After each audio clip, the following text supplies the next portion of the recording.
Bharatiya Janata party ने हरियाणा विधानसभा चुनाव के समय जो वादे किए उन वादों को पूरा करना शुरू कर दिया और इसी कड़ी में सरकार ने पिछले 5 महीने में 217 में से 28 संकल्पों को पूरा कर लिया और 90 संकल्पों पर कार्य चल रहा है। सरकार हर एक क्षेत्र में तेज गति के साथ विकास कार्य कर रही है और हर एक व्यक्ति तक योजना का लाभ भी पहुंच रहा है।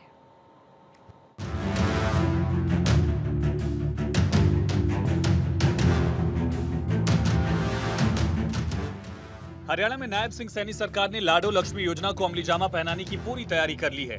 बहुत जल्द इस योजना का लाभ महिलाओं को मिलना शुरू हो जाएगा। इसके तहत हरियाणा में लाडो लक्ष्मी योजना की शुरुआत होगी। महिलाओं के खाते में आएगी 2100 रुपए की राशि। योजना के लिए 5000 करोड़ रुपए का बजट रखा गया।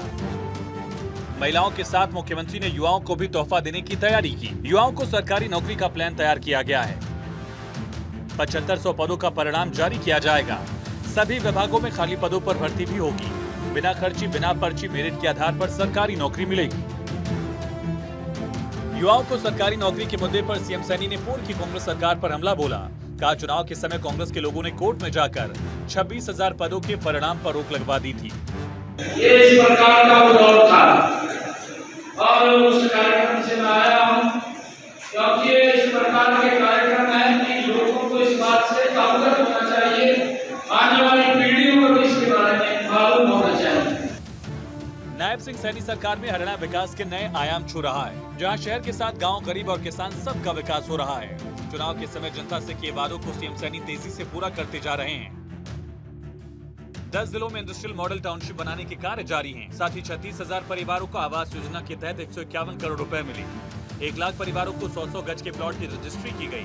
17 लाख महिलाओं को 500 रुपए में गैस सिलेंडर मिल रहे हैं। अस्पतालों में किडनी के मरीजों का फ्री में डायलिसिस हो रहा है। हरियाणा सरकार का लक्ष्य हर स्तर पर छत उपलब्ध करवाने का है। इसके लिए अधिकारियों को वंचित परिवारों के आवेदन करने के लिए रजिस्ट्रेशन भी शुरू किया गया। सीएम सैनी ने बताया कि सरकार बनने के बाद प्रदेश के 36,000 परिवारों को आवास योजना के तहत 151 करोड़ रुपए डीबीटी के माध्यम से सीधे उनके खातों में भेजा गया। मुख्यमंत्री ने कहा कि सरकार बनने के साथ ही चुनावी घोषणाओं को तेजी से पूरा करने का काम जारी है। जिन ग्रामीणों ने पंचायत की जमीन पर 2004 से पहले कब्जा किया, वो सरकार द्वारा बनाए गए एक्ट के तहत 2004 के कलेक्टर रेट पर पंचायती जमीन की भूमि को अपने नाम करवा सकते हैं। इससे लोगों की कोर्ट कचहरी में लगने वाले चक्कर खत्म होंगे। हमारे सभी प्रशासनिक अधिकारी आपकी कोई भी समस्या होती है उसको देख करके समाधान करते हैं। अगर कोई इमरजेंसी जाना हो तो चंडीगढ़ भी आप मिल सकते हैं, यहाँ मिल सकते हैं। समय के ऊपर आपके बीच में आना होता है। हरियाणा की बीजेपी सरकार किसानों के हित में बड़े फैसले ले रही है। उनकी फसलों को सही दाम मिलना सुनिश्चित हुआ। मुख्यमंत्री नायब सिंह सैनी ने कहा कि कांग्रेस ने किसानों को एमएसपी के नाम पर भ्रमित करने का प्रयास किया। कांग्रेस ने 55 वर्षों में जितना एमएसपी दिया, बीजेपी सरकार ने 11 साल में उससे कई गुना ज्यादा एमएसपी देने का काम किया। फसलों के खराब होने पर मुआवजा भी अतिशीघ्र किसानों के खातों में पहुंचाया गया। सब्जी की फसलों के लिए भावांतर भरपाई योजना बनाकर किसानों को लाभ पहुंचाया जा रहा है। चाहे किसानों के हित की बात हो, किसानों के मुआवजे की बात हो, चाहे भावांतर भरपाई के मुआवजे की बात हो, चाहे उनके एमएसपी की बात हो, लगातार हम एक गति से काम कर रहे हैं। मुख्यमंत्री नायब सिंह सैनी प्रदेश में स्वास्थ्य सेवाओं को बेहतर करने के लिए लगातार काम कर रहे हैं।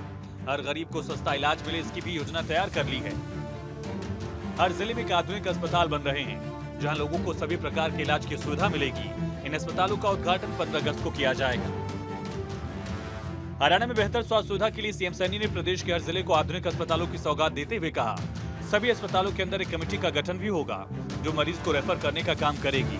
बीजेपी सरकार हरियाणा प्रदेश में मिशन मोड पर काम कर रही है, क्योंकि हरियाणा प्रदेश के अंदर हमने अब सिस्टम बनाया है, उसकी तैयारी हमने कर ली है कि हर डिस्ट्रिक्ट लेवल के ऊपर एक सरकारी हॉस्पिटल उन सुविधाओं से सुसज्जित होगा कि हर बीमारी का व्यक्ति को आएगी तो सरकारी हॉस्पिटल के अंदर उसका निःशुल्क इलाज होगा। कमेटी भी बनेगी तो वो कमेटी उसको चाहे पीजीआई रेफर करे या कहीं और रेफर करे अच्छे हॉस्पिटल में, तो वो कमेटी रेफर करेगी ताकि उसका अच्छे से आगे भी इलाज हो, उसको दिक्कत ना आए।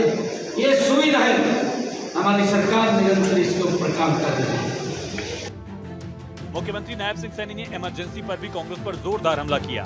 बताया कि 50 साल पहले इमरजेंसी घोषित कर देशवासियों पर अंग्रेजों के बराबर का अत्याचार किया गया। करीब 1 लाख लोगों की जबरदस्ती नसबंदी की गई। लोगों को मजबूरन अपने घरों से निकालकर ईंट के खेतों में रहना पड़ा। उन्होंने कहा कि आने वाली युवा पीढ़ी को इस तरह की घटनाओं के बारे में मालूम होना चाहिए। जब युवाओं को इतिहास का पता होगा तो वो दोबारा उस बुरे दौर को नहीं आने देंगे। भारत 24 के लिए चंडीगढ़ से डॉक्टर थानेश्वर शर्मा की रिपोर्ट।